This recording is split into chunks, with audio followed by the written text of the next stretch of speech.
Kremlin is launching a massive ideological offensive, with Dmitry Medvedev drawing a hard civilizational line in the sand.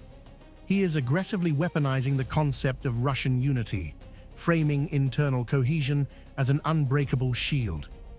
Medvedev claims global powers are actively plotting to completely erase Russia from the world map, calling it a direct fight for survival. This hall, the Congress itself, gives a good opportunity to feel our unity, to feel that a huge country is behind us, and when we are together, it is impossible to break us. I will also say that our emotions, we all have them. They must be tested and restrained today. Medvedev is systematically tearing down Western authority, declaring Russia's moral and political framework completely superior.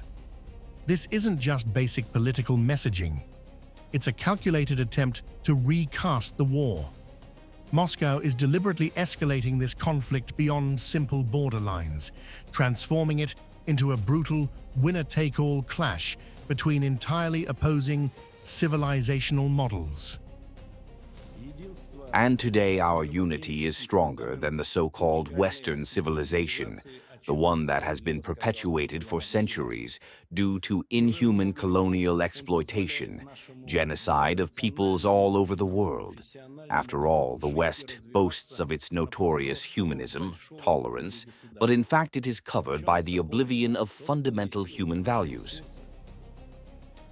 Taking the rhetoric to a dangerous new peak, Medvedev is directly accusing Western capitals of propping up a fascist puppet regime in Kyiv. He signals that foreign financial and military lifelines won't save Ukraine. Instead, he warns that Western intervention is actively accelerating the total, irreversible shredding of Ukrainian statehood and its entire national infrastructure. This support has led not only to the actual collapse of a large state, but also, in fact, to the irreversible destruction of the entire nation.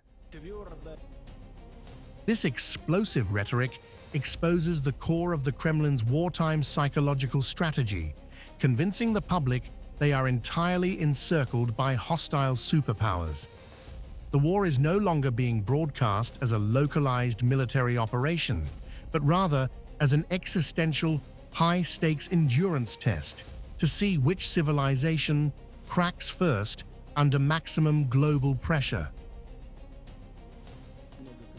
What is there to hide?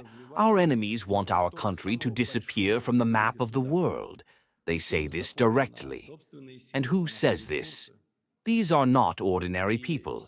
These are the heads of these states. It has already come to this.